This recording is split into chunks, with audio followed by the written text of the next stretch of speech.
Hello बच्चों, my name is Krishna and welcome back to our YouTube channel. तो जैसे कि बच्चों, अब हम इस वीडियो में क्लास 9th यानी कि साइंस का चैप्टर स्टार्ट करने वाले हैं, जो कि चैप्टर नंबर 7 यानी कि मोशन के बारे में डिस्कस करने वाले हैं। तो बेसिकली अगर हम बात करें कि बच्चों मोशन में क्या हम पढ़ने वाले हैं, उसके बारे में अगर हम बात करें तो पहले तो हम जानेंगे कि मोशंस होता क्या है, टाइप्स ऑफ मोशंस क्या होते हैं।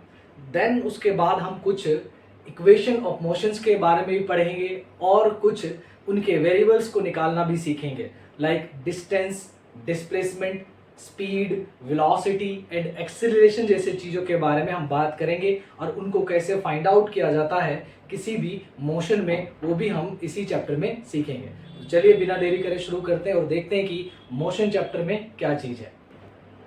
तो बच्चों, मोशन के डेफिनेशन को जानने से पहले हम थोड़ा सा समझते हैं कि रेफरेंस पॉइंट क्या होता है। रेफरेंस पॉइंट को जानना इसीलिए भी ज़रूरी है क्योंकि जब तक हमें रेफरेंस पॉइंट नहीं पता रहेगा, हम नहीं बता पाएंगे कि ऑब्जेक्ट मोशन में है या रेस्ट पे है। ठीक है, तो चलिए सबसे पहले समझते हैं कि रेफरेंस पॉइंट क्या होता है।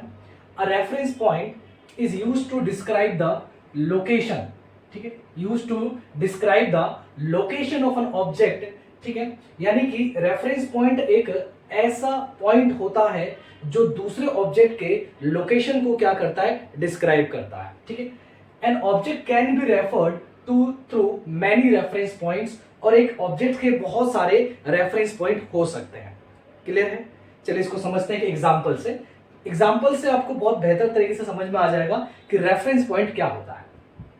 जैसे कि मान के चलिए, अ पैसेंजर इनसाइड अ बस सीज द अदर पैसेंजर। ठीक है, सपोज आप ही हैं, आप एक बस में ट्रेवल कर रहे हैं, तो आप भी एक पैसेंजर हैं। अगर आप बस के अंदर दूसरे पैसेंजर्स को देखते हैं तो दूसरे पैसेंजर्स अकॉर्डिंग टू यू, यानी कि आप अगर उसी बस के अंदर ट्रेवल कर रहे हैं तो आपके अकॉर्डिंग जो दूसरे पैसेंजर हैं वो भी किस में है, रेस्ट पे हैं। वो किस में है, रेस्ट पे हैं, यानी कि वो मूव नहीं कर रहे हैं, वो आपके हिसाब से वो रेस्ट पे हैं। अगर हम समझे कोई अगर आउटसाइड ऑब्जर्वर है, where is an observer outside the bus sees the passenger to be in motion. लेकिन अगर वही पैसेंजर्स को कोई आउटसाइड से अगर कोई खड़ा होकर देख रहा है, बाहर से अगर आपको कोई देख रहा है, ठीक है, बाहर से खड़े होकर अगर कोई आपको देख रहा है तो उसके अकॉर्डिंग आप क्या होगे, आप मोशन में होगे। यानी कि यहां पे देखिए, अगर हम बात करें, सपोज यहां पे ए है पर्सन, बी पर्सन, सी पर्सन और एक पर्सन डी जो बाहर खड़ा है। ठीक है, तो अकॉर्डिंग टू ए पर्सन अगर हम रेफरेंस पॉइंट किसको ले ले, ए को ले ले, और हम ये देखना चाहते हैं कि ये जो पी वाला पैसेंजर है, यानी कि ड्राइवर है, मान के चलिए पी आपका ड्राइवर है। अगर मान के चलिए इस पैसेंजर के अकॉर्डिंग, ए के अकॉर्डिंग पी को देखा जाए, यानी कि ड्राइवर को देखा जाए, तो ए के अकॉर्डिंग पी बच्चों किस में है, रेस्ट पे है।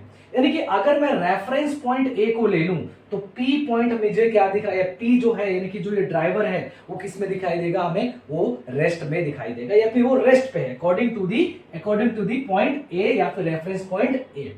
अगर मैं बात करूं रेफरेंस पॉइंट, अगर मैं इस डी को ले लूं, ठीक है, यानी कि आउटसाइड द बस अगर कोई पर्सन है, अगर वो यहां से देख रहा है किसको, ड्राइवर को या फिर पैसेंजर्स को देख रहा है, तो ये अगर रेफरेंस पॉइंट लिया जाए तो इस रेफरेंस पॉइंट के अकॉर्डिंग ये जो पी पॉइंट है, सी पॉइंट है, बी पॉइंट है या ए है, यानी कि ये जो पर्सन है सारे के सारे, ये सब के सब किस में है, मोशन में। यानी कि रेफरेंस पॉइंट किसी भी ऑब्जेक्ट का एक से ज्यादा हो सकता है, और according to the reference point कोई मोशन में भी हो सकता है, कोई रेस्ट में भी हो सकता है। यानी कि जैसे कि आपने देखा, ये जो P था, यानी कि ये जो ड्राइवर था, according to point A B C, यानी कि ए बी सी को अगर रेफरेंस पॉइंट लिया जाए तो इनको रेफरेंस पॉइंट लिया जाए तो ये किस में है, रेस्ट पे है। क्लियर है, समझ में आ रहा है? यानी कि इनके हिसाब से ये जो ड्राइवर है वो मूव नहीं कर रहा है। और अगर हम बात करें रेफरेंस पॉइंट किसको ले ले, डी को ले ले, यानी कि जो बस से बाहर है, अगर वो इन चारों को देखेगा तो इन चारों को अगर यहां से देखा जाए, यानी इसको रेफरेंस पॉइंट लिया जाए, तो ये चारों किस में है, मोशन में है। यानी कि कोई भी ऑब्जेक्ट जो होता है बच्चों, वो कंप्लीटली हम ये नहीं कह सकते हैं कि वो मोशन में है, या कंप्लीटली हम या एब्सोल्यूट मोशन में है या एब्सोल्यूट रेस्ट में हम नहीं कह सकते हैं। यानी कि वो किसी के अकॉर्डिंग रेस्ट में होता है और किसी के अकॉर्डिंग वो किस में होता है, मोशन में होता है। तो हम क्या करते हैं कि किसी भी ऑब्जेक्ट का बच्चों रेफरेंस पॉइंट एक से ज्यादा हो सकता है। रेफरेंस पॉइंट का मतलब क्या लिखा है, a reference point is used to be describe the location of an object. यानी कि अगर इस पॉइंट के अकॉर्डिंग मैं इसका लोकेशन डिस्क्राइब करूं तो ये रेफरेंस पॉइंट हो गया, अगर ए के अकॉर्डिंग इसका पोजीशन को देखूं तो ये ए इसका रेफरेंस पॉइंट हो गया। यानी कि ये बात तो तय हो गई कि कोई भी ऑब्जेक्ट जो होता है वो कंप्लीटली या एब्सोल्युटली हम नहीं कह सकते हैं कि वो कंप्लीटली रेस्ट पे है या कंप्लीटली मोशन में है। क्लियर है? फिर भी चलिए आपको एक सवाल देता हूं और आप मुझे बताइए इसका आंसर क्या होगा। जरा सोच के बताइए कि इस यूनिवर्स में, क्या इस यूनिवर्स में कोई ऐसा ऑब्जेक्ट है, ठीक है, क्या इस यूनिवर्स में कोई एक ऐसा ऑब्जेक्ट है जो कंप्लीटली किसमें हो, रेस्ट पे हो या एब्सोल्यूट रेस्ट पे हो। ठीक है, अगर आपको सवाल आता है, इसका आंसर आता है तो यस या नो में मुझे कमेंट बॉक्स में जरूर बताइएगा। चलिए इसके आगे देखते हैं। अगर आपको रेफरेंस पॉइंट समझ में आ गया तो थोड़ा सा मोशन का डेफिनेशन और रेस्ट का डेफिनेशन देखते हैं कि क्या होता है। तो बच्चों हमारा रेफरेंस पॉइंट अगर आपको समझ में आ गया होगा तो आप मोशन को आसानी से समझ सकते हैं। If the position of an object changes with respect to time and with respect to stationary reference point, the object is said to be in motion। यानी कि कोई ऑब्जेक्ट अगर अपनी पोजीशन को चेंज करता है, यानी कि एक समय बाद कहीं और पोजीशन था और कुछ समय बाद अगर कहीं और पे पोजीशन है, with respect to time, time के रिस्पेक्ट पे, यानी कि टाइम भी बढ़ रहा है, यानी कि टाइम भी चेंज हो रहा है और वो ऑब्जेक्ट अपनी पोजीशन को भी चेंज कर रहा है। एक सेकंड पहले कहीं और पोजीशन और एक सेकंड बाद कहीं और पोजीशन, यानी कि अगर वो समय के साथ साथ अपनी पोजीशन को भी चेंज कर रहा है तो ऐसे ऑब्जेक्ट को ही हम क्या कहते हैं कि वो मोशन में है। साथ ही में ये भी देखना बहुत जरूरी है क्योंकि वो मोशन में रेफरेंस पॉइंट डिसाइड करता है। यानी कि जैसे कि आपने सीख लिया कि कोई भी ऑब्जेक्ट मोशन में है या रेस्ट पे है, ये डिसाइड कौन करता है, आपका रेफरेंस पॉइंट डिसाइड करता है। यानी कि जैसे कि अगर हम बात करें रेफरेंस पॉइंट अगर इस बस के अंदर ही है, बस मान के चलो मूव कर रहा है और ये सपोज मान के चलो ड्राइवर है डी और ये सपोज मान के चलो ए पैसेंजर है, तो अगर एक पैसेंजर को रेफरेंस पॉइंट लिया जाए किसके लिए, डी के लिए, तो अगर हम ए को रेफरेंस पॉइंट ले तो बच्चे डी किस में है, रेस्ट पे है। यानी कि ए जो है डी को अगर देखेगा तो उसके अकॉर्डिंगली जो ड्राइवर है वो रेस्ट पे है, यानी कि वो मोशन नहीं कर रहा है। लेकिन अगर यहाँ पे पर्सन कोई मान के चलिए ई पर्सन है, अगर ये डी पॉइंट को या ए पॉइंट को या डी को ही देख लीजिए, ड्राइवर को अगर वो देख रहा है तो अगर इसको रेफरेंस पॉइंट लेते हो तो ड्राइवर किस में है, मोशन में है। तो कहने का मतलब कोई भी ऑब्जेक्ट मोशन में है या रेस्ट पे है, ये डिसाइड कौन करता है, ये डिसाइड आपका करता है रेफरेंस पॉइंट। इसीलिए मैंने यहां पे लिखा है कि with respect to stationary reference point the object is said to be in motion. अगर कोई ऑब्जेक्ट अपनी पोजीशन को चेंज करता है विद रिस्पेक्ट टू टाइम, यानी कि समय के साथ भी अगर पोजीशन को चेंज कर रहा है लेकिन उसके साथ साथ रेफरेंस पॉइंट के साथ भी अपने पोजीशन को चेंज कर रहा है। सिंपल सी बात है क्योंकि अब इसके अकॉर्डिंग यहां पे पोजीशन है तो कुछ समय बाद बस आगे चले जाएगी, ठीक है, मोशन में अगर है तो, यानी कि रेफरेंस पॉइंट के अकॉर्डिंग उसका पोजीशन चेंज होता चला जाएगा।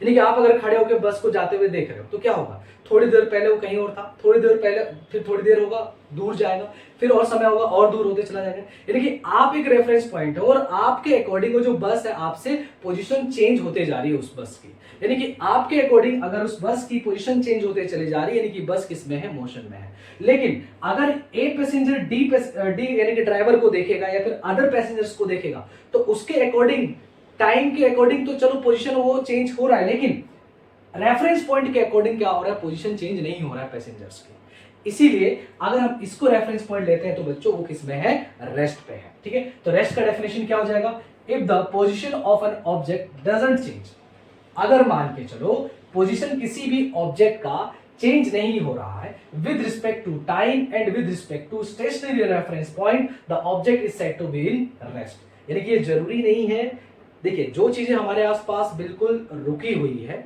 वो तो रेस्ट पे है ही, ठीक है, जैसे कि एक पेड़ है, एक घर है, वो तो रेस्ट पे है ही, ठीक है, क्योंकि उनका वो मूव नहीं कर रहे हैं। लेकिन जैसे कि मैंने बताया ये जरूरी नहीं है कि कुछ अगर मोशन में है किसी के नजर में, यानी कि आप अगर बस को बाहर से खड़े होकर देख रहे हैं तो बस का जब जितने भी पैसेंजर्स है या बस है वो आपके अकॉर्डिंग मोशन में है, लेकिन बस के पैसेंजर अगर एक दूसरे को देखें तो बस के पैसेंजर्स एक दूसरे के अकॉर्डिंगली क्या है, रेस्ट पे है। यानी कि रेस्ट पे होने के लिए क्या है कि रेफरेंस पॉइंट के अकॉर्डिंगली देखें तो रेफरेंस पॉइंट के आधार पे अगर वो पोजीशन चेंज नहीं कर रहा है विद रिस्पेक्ट टू टाइम और with respect to reference point, अगर कोई ऑब्जेक्ट अपनी पोजीशन को चेंज नहीं कर रहा है तो उसी कंडीशन को या फिर उसी ऑब्जेक्ट को हम क्या कहते हैं कि object is said to be in rest है। ठीक है, ऑब्जेक्ट इसमें है बच्चों, रेस्ट पे है। ठीक है, फिर देखेंगे इस चैप्टर में हम अगर टाइप ऑफ मोशंस की बात करें, ये क्लास 8 में भी आपने पढ़ रखा है। एक तो होता है लीनियर मोशन, यानी कि कोई ऑब्जेक्ट अगर सीधे स्ट्रेट पाथ पे ट्रेवल कर रहा है, स्ट्रेट पाथ पे ट्रेवल कर रहा है, यानी कि बस अगर एक सीधी रोड पे जा रही है, ट्रेन अगर आपका सीधी पटरी पे जा रही है, तो ऐसे मोशंस को हम क्या कहते हैं, लीनियर मोशन कहते हैं। ठीक है, देन आता है सर्कुलेटरी मोशंस, यानी कि कोई ऑब्जेक्ट अगर सर्कुलर पाथ पे मोशन कर रहा है, यानी कि वो क्या कर रहा है, एक सर्कुलर मोशन कर रहा है।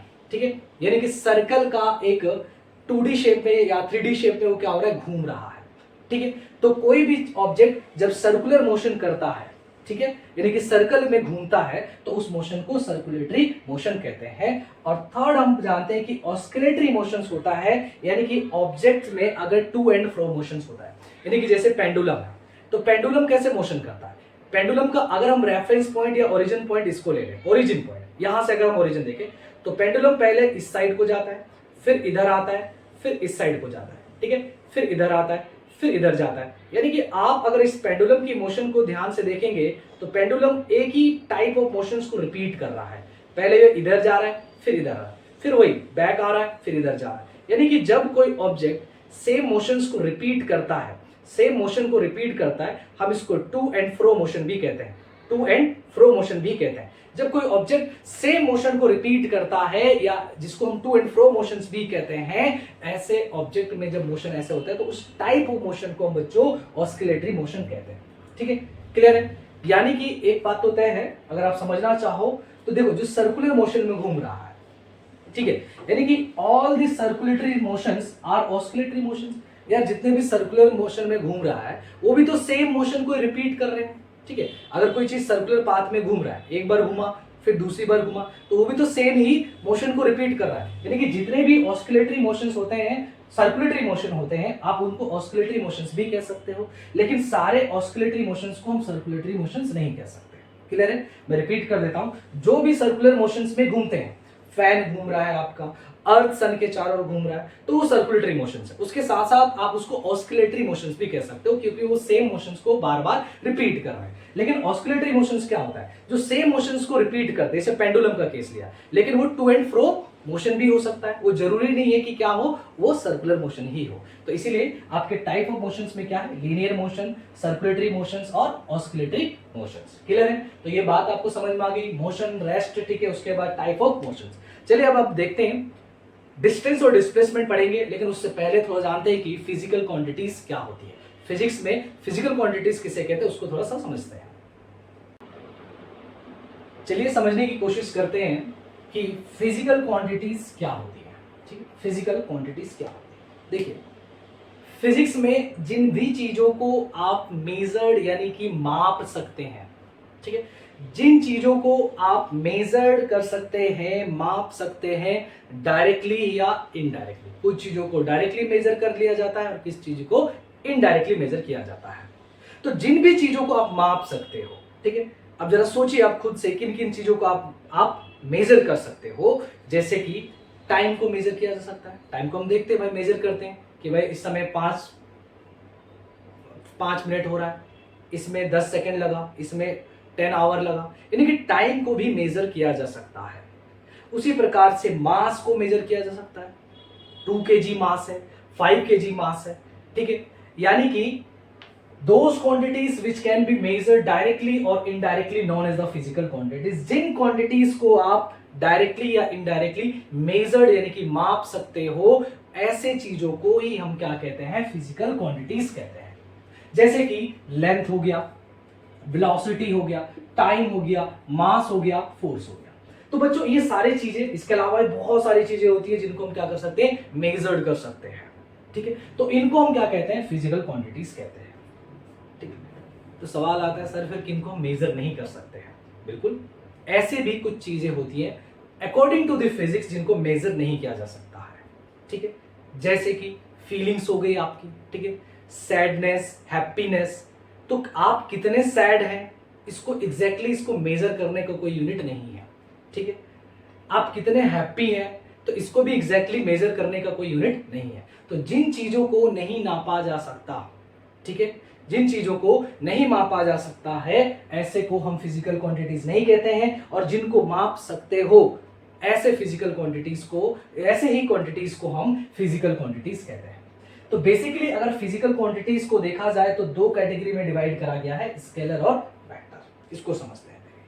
देखिए, कुछ फिजिकल क्वांटिटीज ऐसी होती हैं जिनमें अगर मैं सिर्फ मैग्नीट्यूड बोल दूं तो आप आसानी से उसको समझ लेते हैं, या फिर कहो कि उसके बारे में आपको प्रॉपर स्पेसिफिकेशन मिल जाती है। एग्जांपल के तौर पे अगर मैंने बोला कि बे जाइए 2 केजी राइस लेके आइए, जाइए 2 केजी राइस लेके आइए, यानी कि आपको इतनी सी बात में समझ में आ गया, आपके दिमाग में घुस गई कि हाँ भाई 2 किलो चावल लेके जाना है। दुकानदार के पास जाएंगे, बोलेंगे भाई 2 किलो चावल दे दो, वो भी पूरा उसको समझ में आ जाएगा, वो कंफ्यूज नहीं होगा। या फिर ऐसा नहीं बोलेगा कि नहीं मुझे प्रॉपर स्पेसिफिकेशन नहीं मिला।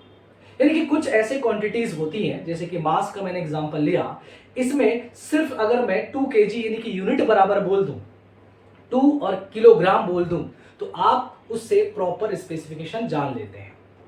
लेकिन सपोज ये मेरे हाथ में एक मार्कर है, ठीक है, अगर मैंने इसी मार्कर पे मैंने आपसे बोला कि भाई इसमें 2 न्यूटन का फोर्स लगाइए, सुनिएगा ध्यान से, 2 न्यूटन का फोर्स लगाइए मैंने बोला, तो वैसे तो कुछ बच्चे आएंगे सीधा ऐसे फोर्स लगा देंगे, लीजिए सर 2 न्यूटन का फोर्स लगा दिया। लेकिन देखिए, अगर आप समझदार हैं तो सबसे पहले आप पूछेंगे कि सर इसमें 2 न्यूटन का फोर्स तो लगाएं, लेकिन किस डायरेक्शन में लगाएं। यानी कि जैसे मैंने इस पे बोला कि इस पे 2 न्यूटन का फोर्स लगाइए, तो आपको 2 न्यूटन से प्रॉपर स्पेसिफिकेशन नहीं मिल पाया। यानी कि कह लो आप पूरा इस पे जानकारी आपको उपलब्ध नहीं हो पाई कि यार एक्चुअल में मुझे 2 न्यूटन का फोर्स तो लगाना है, लेकिन किस डायरेक्शन में लगाना है। क्या मुझे इसको ऐसे करके दबाना है 2 न्यूटन में, या इसको ऊपर की तरफ 2 न्यूटन के फोर्स लगाना है, या इस तरफ 2 न्यूटन का फोर्स लगाना है, या इस तरफ 2 न्यूटन का फोर्स लगाना है। यानी कि इस एग्जांपल से आपको समझ में आ गया होगा कि फोर्स जैसे एक फिजिकल क्वांटिटीज है, उसमें सिर्फ अगर मैं 2 न्यूटन, 5 न्यूटन, 6 न्यूटन बोल दूंगा तो उससे आपको प्रॉपर स्पेसिफिकेशन नहीं मिल सकती है। यानी कि जिसमें मैग्नीट्यूड में ही, मैग्नीट्यूड से आपको प्रॉपर स्पेसिफिकेशन नहीं मिल पाता है, ऐसे फिजिकल क्वांटिटीज को हम क्या बोलते हैं बच्चों, वेक्टर क्वांटिटीज कहते हैं। यानी कि जिसमें हमें डायरेक्शन भी बताना पड़ता है। यानी कि इसी सवाल को अगर मैं बोलता कि भाई 2 न्यूटन का फोर्स लगाओ, ठीक है, 2 न्यूटन का फोर्स लगाओ टुवर्ड द अपवर्ड डायरेक्शन, तो अपवर्ड डायरेक्शन का मतलब आप इस तरीके से लगा देते। अगर मैं बोलता भाई 2 न्यूटन का फोर्स लगाओ टुवर्ड द डाउनवर्ड डायरेक्शन, तो आप इसको ऐसे दबा देते, 2 न्यूटन का फोर्स लगा देते। यानी कि डायरेक्शन अगर मैं आपको बताऊंगा तब जाके आपको प्रॉपर स्पेसिफिकेशन यानी कि प्रॉपर नॉलेज उस चीज के बारे में मिलता है। तो ऐसे फिजिकल क्वांटिटीज को वेक्टर, और जिन फिजिकल क्वांटिटीज में आपको डायरेक्शन की नीड नहीं होती है, जैसे कि मैंने बोला 2 केजी राइस लेके आइए भाई, तो 2 केजी राइस में आप थोड़ा ना बोलोगे कि नॉर्थ डायरेक्शन में लेके आऊं, साउथ डायरेक्शन में लेके आऊं, ठीक है, यानी कि किस डायरेक्शन में 2 केजी लेके आऊं, ऐसा नहीं बोलोगे। यानी कि कुछ फिजिकल क्वांटिटीज में सिर्फ मैग्नीट्यूड से ही काम चल जाता है, तो उसको हम ऐसे क्वांटिटीज को स्केलर क्वांटिटीज कहते हैं। क्लियर है बात? तो इसीलिए मैंने लिखा है those quantities which have magnitude only. Example के तौर पे स्पीड, जो कि हम आगे पढ़ेंगे, डिस्टेंस, मास, टाइम, वॉल्यूम एक्सेट्रा। तो ये सारे जो फिजिकल क्वांटिटीज हैं, इन सभी फिजिकल क्वांटिटीज में आपको डायरेक्शन की नीड नहीं पड़ती है, या आपको ये डायरेक्शन के बारे में नहीं बताते, सिर्फ मैग्नीट्यूड बताते हैं, इनमें डायरेक्शन नहीं होता है। तो ऐसे फिजिकल क्वांटिटीज को ही हम क्या कहते हैं, स्केलर क्वांटिटीज। और जो आपको फिजिकल क्वांटिटीज, ऐसे फिजिकल क्वांटिटीज जो मैग्नीट्यूड के साथ साथ आपको क्या बताते हैं, डायरेक्शन बताते हैं। मैग्नीट्यूड के साथ साथ आपको क्या बताते हैं, डायरेक्शन भी बताते हैं। यानी कि ये भी कह सकते हो कि ऐसे फिजिकल क्वांटिटीज जिसमें डायरेक्शन की भी नीड होती है, बिना डायरेक्शन के हमें उस फिजिकल क्वांटिटीज के बारे में कंप्लीटली नहीं पता चल पाएगा। तो ऐसे फिजिकल क्वांटिटीज को हम वेक्टर क्वांटिटीज कहते हैं। एग्जाम्पल के तौर पे डिस्प्लेसमेंट जो हम पढ़ेंगे, वेलोसिटी पढ़ेंगे, फोर्स, मोमेंटम, इन सब के बारे में हम पढ़ेंगे। फोर्स के बारे में फिर भी मैंने बता दिया कि फोर्स से आप समझ सकते हो कि फोर्स एक ऐसी फिजिकल क्वांटिटीज है जिसमें मैग्नीट्यूड के साथ साथ बच्चों डायरेक्शन की भी नीड पड़ती है। तो फिजिकल क्वांटिटीज को दो कैटेगरी में डिवाइड किया, स्केलर एंड वेक्टर। चलिए अब नेक्स्ट टॉपिक की ओर आगे बढ़ते हैं और जरा समझते हैं कि डिस्टेंस और डिस्प्लेसमेंट क्या होता है।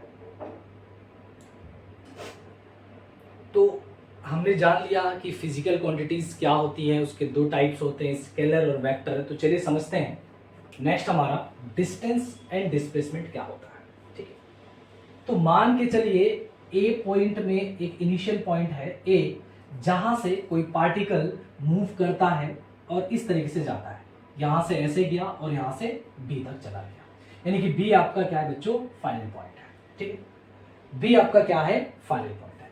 तो देखो ए ने पहले यहां से यहां तक कितना डिस्टेंस ट्रेवल किया, यानी कि कितना लेंथ है, यहाँ पे पाथ कितना कवर किया, 3 मीटर का पाथ कवर किया। फिर यहां से यहां तक जाने में 4 मीटर का पाथ को कवर किया और फाइनल पॉइंट पे पहुंच गया बी पे। यानी कि किसी भी कोई भी ऑब्जेक्ट जो टोटल पाथ कवर करता है उसके लेंथ को ही हम क्या कहते हैं, डिस्टेंस कहते हैं। उसके लेंथ को ही हम क्या कहते हैं, डिस्टेंस कहते हैं। यानी कि total path covered by an object, total जो पाथ एक ऑब्जेक्ट कवर करता है अपने मोशन के ड्यूरेशन में। ठीक है, यानी कि जब वो मोशन कर रहा होता है कोई भी ऑब्जेक्ट, तो उस दौरान उसने जितना भी पाथ को कवर किया है उसी पाथ के लेंथ को ही हम क्या कहते हैं, डिस्टेंस कहते हैं। जैसे कि अगर मान के चलो ए ने मोशन किया और बी पॉइंट पे आया कुछ किस तरीके से, ऐसे पहले 3 मीटर पाथ कवर किया, फिर 4 मीटर पाथ कवर किया और फाइनली कहां पे पहुंच गया, बी पे। तो यानी कि total path covered by an object को ही हम क्या कहते हैं, डिस्टेंस कहते हैं। और बच्चों डिस्प्लेसमेंट क्या होता है, डिस्प्लेसमेंट जो इनिशियल पॉइंट था, यानी कि जहां से उसने शुरुआत करा था मोशन को या मूव करने के लिए, जहां से उसने इनिशियली शुरुआत किया था, इनिशियल पॉइंट हो गया, और जहां पे वो पहुंच गया, यानी कि जहां पे वो पहुंच गया है उस दौरान, उस मोशन के दौरान, तो उन दो पॉइंट्स के बीच में शॉर्टेस्ट पाथ जो होता है, यानी कि शॉर्टेस्ट पाथ जो होता है, ठीक है, शॉर्टेस्ट पाथ को ही हम क्या कहते हैं, डिस्प्लेसमेंट कहते हैं। यानी कि डिस्प्लेसमेंट में हम ये नहीं देखते हैं कि वो कहां से चल के आया, डिस्प्लेसमेंट में सिर्फ हमें ये मतलब है इनिशियल पॉइंट और फाइनल पॉइंट, इनिशियल पॉइंट और फाइनल पॉइंट। इनिशियल और फाइनल को देखिए, उसके बीच में जो सबसे शॉर्टकट रास्ता दिख रहा है वही शॉर्टकट रास्ता आपका, यानी कि वही शॉर्टेस्ट लेंथ है, वही शॉर्टेस्ट लेंथ आपका क्या हो जाएगा, आपका डिस्प्लेसमेंट हो जाएगा। क्लियर है? यानी कि सपोज मान के चलिए अगर ए से बी तक ये कोई डिस्टेंस है, ए से बी तक कोई डिस्टेंस है, तो जरूरी नहीं है कि ए से बी तक, जरूरी नहीं है कि ए से बी तक कोई बिल्कुल सीधा ही ट्रेवल करे। ठीक है, तो कोई हो सकता है कि भाई इस तरीके से घूम फिर के इस तरीके से यहाँ पे बी पॉइंट पे आए। ठीक है, यानी कि जो इसने पूरा घूम फिर के जो यहां तक आया, तो उस दौरान जितना भी टोटल डिस्टेंस या टोटल पाथ को कवर किया, टोटल पाथ जितना भी कवर किया, उसी पाथ के डिस्टेंस या उसी पाथ के लेंथ को ही हम क्या कहते हैं, डिस्टेंस कहते हैं। लेकिन वो चलना यहां से शुरू किया था, पहुंचा यहां पे बी पॉइंट पे, तो इन दो पॉइंट इनिशियल और फाइनल पॉइंट के बीच में, इनिशियल और फाइनल पॉइंट के बीच में कुछ ना कुछ शॉर्टकट पॉइंट भी होगा, शॉर्टकट रास्ता भी होगा। यानी कि जो शॉर्टेस्ट शॉर्टकट, यानी कि बिल्कुल जो शॉर्टकट होगा, बिल्कुल जो शॉर्टेस्ट होगा, वो आपका क्या हो जाएगा बच्चों, वो आपका डिस्प्लेसमेंट हो जाएगा। क्लियर है ये बात? तो वो आपका डिस्प्लेसमेंट हो गया।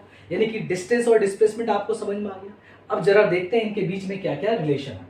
तो एक बात तो तय है कि डिस्टेंस और डिस्प्लेसमेंट को अगर कंपेयर किया जाए, ठीक है, तो देखिए क्या कभी भी डिस्टेंस जो है, क्या कभी भी डिस्टेंस जो है डिस्प्लेसमेंट से कम हो सकता है क्या?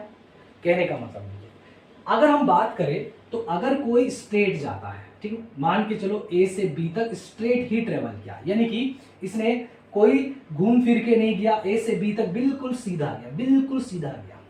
तो जब बिल्कुल सीधा जाएगा, जरा सोच के देखिए, शॉर्टेस्ट भी यही हो गया, शॉर्टकट भी यही हो गया। देखिए ए से बी तक जो है शॉर्टेस्ट पाथ तो और कहीं से बनेगा नहीं, यानी कि शॉर्टेस्ट भी यही हो गया, और टोटल जो इनिशियल और फाइनल पॉइंट के बीच में जो टोटल पाथ कवर किया वो भी इतना ही है। मान के चलिए 5 मीटर है। यानी कि जब कोई ऑब्जेक्ट ए पॉइंट से बी पॉइंट यानी कि इनिशियल पॉइंट से फाइनल पॉइंट जाता है और कैसे बिल्कुल स्ट्रेट जाता है, बिल्कुल स्ट्रेट जाता है, तो उस केस में डिस्टेंस, ठीक है, उस केस में डिस्टेंस भी उतना ही होगा और डिस्प्लेसमेंट भी उतना ही होगा, डिस्टेंस भी उतना ही होगा और डिस्प्लेसमेंट भी उतना ही होगा। तो एक बात तो समझ में आ गया कि distance and displacement can be equal, यानी कि डिस्टेंस और डिस्प्लेसमेंट दोनों बराबर हो सकते हैं। किस केस में? जब कोई ऑब्जेक्ट बिल्कुल स्ट्रेट जाए, बिल्कुल स्ट्रेट जाए यानी कि कहीं वो मुड़े नहीं, ठीक है, यानी कि उस केस में आपका डिस्टेंस और डिस्प्लेसमेंट दोनों बराबर हो जाएगा, ठीक है। तो एक रिलेशन तो ये समझ में आ गया कि हाँ डिस्टेंस और डिस्प्लेसमेंट क्या हो सकती है, बराबर भी हो सकती है। क्लियर है? अच्छा, अब मान के चलिए, अब जरा सोचिए, अगर कोई ए पॉइंट से ट्रैवल करना स्टार्ट किया, यानी कि ए से बी तक गया, ठीक है, ए से बी तक गया और ए से बी तक गया और दोबारा लौट के कहां पे आ गया? ए पे ही आ गया, दोबारा लौट के कहां पे आ गया? ए पे ही आ गया। यानी कि आप अपने घर से स्कूल गए, ठीक है, और स्कूल से दोबारा लौट के कहां पे आ गए? घर आ गए। यानी कि इस केस में अगर आप दोबारा अपने इनिशियल पॉइंट पे आ गए हो, यानी कि इस टाइप ऑफ मोशन में जहां पे आपने शुरुआत जहां से चलना किया था, जहां से चलना शुरू किया था, वहीं पे आप घूम के दोबारा आ गए हो, तो ऐसे केस में इनिशियल पॉइंट भी वही हो गया और फाइनल पॉइंट भी वही हो गया। यानी कि ए पॉइंट जो था, इनिशियल पॉइंट भी यही है और फाइनल पॉइंट भी यही है। यानी कि जब कोई ऑब्जेक्ट इनिशियल पॉइंट से चलना शुरू करता है और घूम फिर के दोबारा से इनिशियल पॉइंट पे आ जाता है, तो इसका इनिशियल पॉइंट भी वही होता है और फाइनल पॉइंट भी वही होता है। यानी कि जिस केस में इनिशियल पॉइंट और फाइनल पॉइंट सेम हो जाए, तो उस केस में बच्चों डिस्प्लेसमेंट क्या हो जाएगा? डिस्प्लेसमेंट आपका हो जाएगा जीरो, डिस्प्लेसमेंट आपका क्या हो जाएगा? जीरो हो जाएगा। यानी कि डिस्प्लेसमेंट जीरो भी हो सकता है, डिस्प्लेसमेंट जीरो भी हो सकता है। कहने का मतलब, क्योंकि जब इनिशियल और फाइनल पॉइंट जब वही रहेगा, तो इनिशियल और फाइनल पॉइंट में कोई शॉर्टकट नहीं बचेगा, कोई शॉर्टेस्ट पाथ नहीं बचेगा, और जब कोई शॉर्टेस्ट पाथ बचेगा नहीं, तो यानी कि जीरो डिस्प्लेसमेंट है। यानी कि डिस्प्लेसमेंट जीरो भी हो सकता है किस केस में? जब इनिशियल पॉइंट और फाइनल पॉइंट आपका सेम हो जाए, यानी कि आपने एक पॉइंट से चलना शुरू किया और घूम फिर के उसी पॉइंट पे आके खड़े हो गए। तो इस टाइप ऑफ मोशन में जहां पे इनिशियल पॉइंट और फाइनल पॉइंट सेम होता है, डिस्प्लेसमेंट जीरो होता है। क्लियर है? डिस्प्लेसमेंट जीरो होता है। अब जब मैंने सवाल आपसे पूछा था कि क्या डिस्प्लेसमेंट कभी भी डिस्टेंस से ज्यादा हो सकता है, जरा सोचिए। सपोज मान के चले, आपने एक कंडीशन तो देख लिया, आपने एक कंडीशन तो देख लिया भाई, अगर बिल्कुल स्ट्रेट कोई मूव करता है, यानी कि इनिशियली यहां से स्टार्ट किया और बी तक गया और बिल्कुल स्ट्रेट गया, तो इस केस में डिस्टेंस और डिस्प्लेसमेंट दोनों बराबर होते हैं। लेकिन अगर मान के चलिए कि अगर कोई ए पॉइंट से बी पॉइंट तक गया, ए पॉइंट से बी तक गया, तो अगर वो सीधा ना जाके थोड़ा सा घूम फिर के इस तरीके से गया, ठीक, थोड़ा सा घूम फिर के इस तरीके से गया, यानी कि वो स्ट्रेट ना जाके वो किस तरीके से इस पाथ को फॉलो किया, तो बच्चे अगर वो स्ट्रेट नहीं जाएगा, अगर वो स्ट्रेट नहीं जाएगा, तो उस केस में डिस्टेंस हमेशा क्या हो जाएगा? इस केस में डिस्टेंस जो हो जाएगा, डिस्टेंस जो हो जाएगा वो आपका ज्यादा हो जाएगा, ठीक है, किससे? डिस्प्लेसमेंट से, डिस्प्लेसमेंट से, ठीक है, डिस्प्लेसमेंट से। यानी कि एक बात तो तय है, हम क्या रिलेशन कह सकते हैं कि जो डिस्टेंस होता है, ठीक है, डिस्टेंस होता है, ठीक है, और डिस्प्लेसमेंट होता है, ठीक है, और डिस्प्लेसमेंट होता है, डिस्टेंस और जो डिस्प्लेसमेंट होता है वो दोनों क्या हो सकते हैं? डिस्टेंस कभी भी डिस्प्लेसमेंट से छोटा नहीं हो सकता, ठीक है, यानी कि डिस्टेंस हमेशा क्या होगा? डिस्प्लेसमेंट से ज्यादा ही होगा, यानी कि लार्जर का साइन, ग्रेटर देन का साइन बना दिया इस तरीके से। यानी कि आपने देखा यार, देखो बिल्कुल सीधा मूव करेगा तो ज्यादा से ज्यादा बराबर हो सकता है, लेकिन अगर आप थोड़ा भी शॉर्टेस्ट रास्ते से मुड़ गए, यानी कि सीधा ना जाके थोड़ा भी मुड़ गए, तो उस केस में डिस्टेंस क्या हो जाएगा? ज्यादा ही तो हो जाएगा।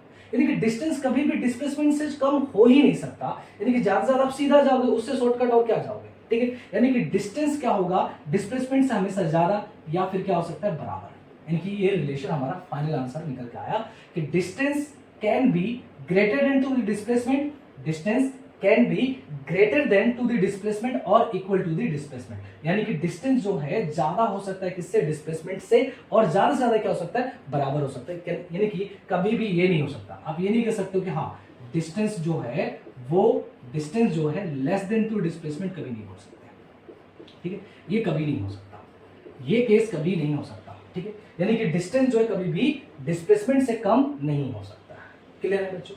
तो ये कुछ रिलेशन आपको समझ में आ गया होगा, डिस्टेंस आपको समझ में आ गया होगा, डिस्प्लेसमेंट आपको समझ में आ गया होगा, और साथ ही बता दूं distance is a scalar quantity. यानी कि डिस्टेंस जब आप बोलोगे तो डिस्टेंस एक स्केलर क्वांटिटी है, उसमें हमें डायरेक्शन की नीड नहीं पड़ती है, और डिस्प्लेसमेंट हमें डायरेक्शन बताता है, डिस्प्लेसमेंट हमें डायरेक्शन भी बताता है, इसलिए वो क्या है, वेक्टर क्वांटिटी भी है। यानी कि आपको डिस्टेंस और डिस्प्लेसमेंट अगर समझ में आ गया होगा तो चलिए अब हम इसका डिफरेंशिएट करके समझते हैं और जल्दी से क्विक रिवीजन कर लेते हैं कि डिस्टेंस और डिस्प्लेसमेंट में दोनों में क्या फर्क है।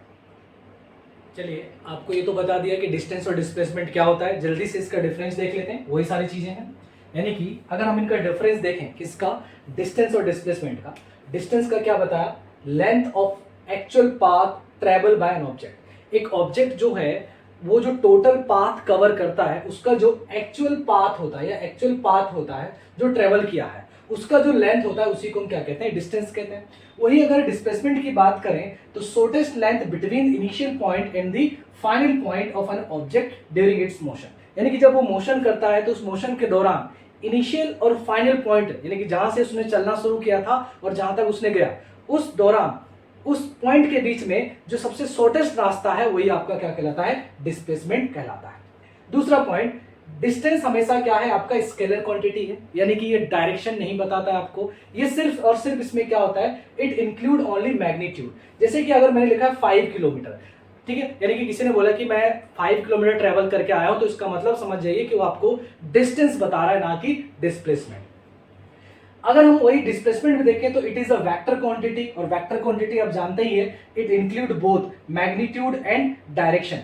जैसे कि 5 किलोमीटर टुवर्ड्स नॉर्थ, अगर किसी ने आपसे बोला कि मैं ट्रेवल करके आया हूं 5 kilometre towards the north direction, इसका मतलब अगर वो डायरेक्शन भी आपको बता रहा है तो वो डिस्टेंस नहीं, किसके बारे में बात कर रहा है, डिस्प्लेसमेंट के बारे में बात कर रहा है। ठीक है, नेक्स्ट जो आपका डिफरेंशिएट है, इट रिमेन्स ऑलवेज पॉजिटिव। देखिए डिस्टेंस को मैंने बताया कि अगर कोई ऑब्जेक्ट मोशन शुरू करता है, यानी कि एक पॉइंट से दूसरे पॉइंट में चलना शुरू करता है, तो उसकी कुछ ना कुछ पॉजिटिव वैल्यू ही होगी। ठीक है, वो कभी भी जीरो, ठीक है, या नेगेटिव या जीरो या नेगेटिव नहीं हो सकता, यानी कि इट रिमेन्स ऑलवेज पॉजिटिव। लेकिन अगर हम डिस्प्लेसमेंट की बात करें तो it can be positive, negative और जीरो। यानी कि डिस्प्लेसमेंट जो है बच्चों वो आपका जीरो भी हो सकता है। जीरो का केस मैंने आपको बताया ही कि अगर कोई पॉइंट से स्टार्ट करता है, कोई ऑब्जेक्ट मोशन करना स्टार्ट करता है और अगर वो घूम फिर के दोबारा उसी पॉइंट पे आ जाता है, ठीक है, तो देखो डिस्टेंस तब कुछ ना कुछ होगा।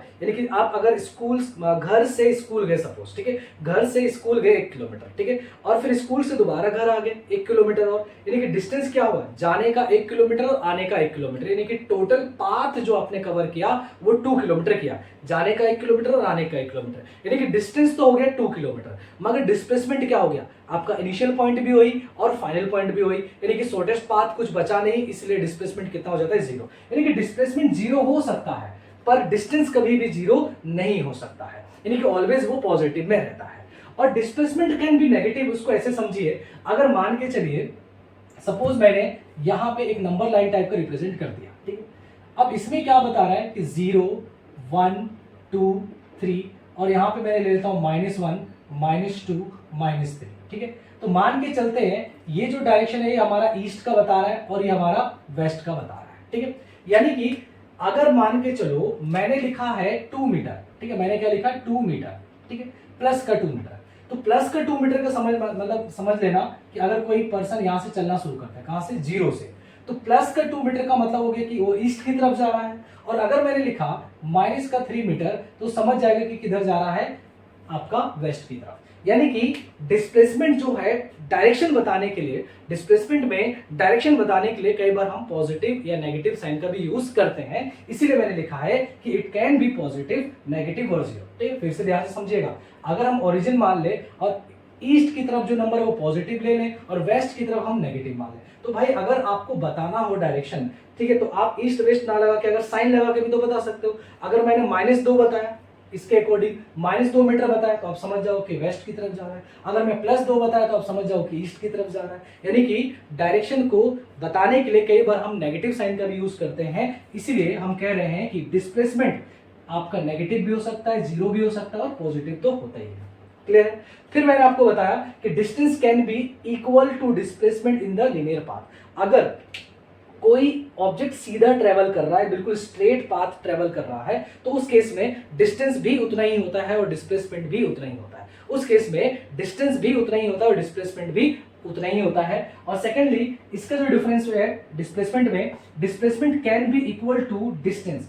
डिस्टेंस और डिस्प्लेसमेंट बराबर हो सकते हैं, बार बार बोल रहा हूं, डिस्टेंस और डिस्प्लेसमेंट बराबर हो सकते हैं इन अ लीनियर पाथ, और it is lesser than distance, और डिस्टेंस से हमेशा डिस्प्लेसमेंट क्या होता है, छोटा ही हो सकता है। यानी कि डिस्प्लेसमेंट कभी भी डिस्टेंस से ज्यादा नहीं हो सकता है। यानी कि तुम कैसे भी ट्रेवल कर लो, कैसे भी ट्रेवल करो, सीधा करोगे तो बराबर हो जाओगे ज्यादा से ज्यादा, लेकिन अगर थोड़ा भी आप घूम फिर के आए तो आपका जो डिस्टेंस होगा वो ज्यादा हो जाएगा और डिस्प्लेसमेंट हमेशा क्या रहेगा, कम रहेगा। क्लियर है। तो डिस्टेंस और डिस्प्लेसमेंट अगर आपको समझ में आ गया तो चलिए देखते हैं नेक्स्ट टॉपिक को समझते हैं कि नेक्स्ट टॉपिक में हमारा क्या है।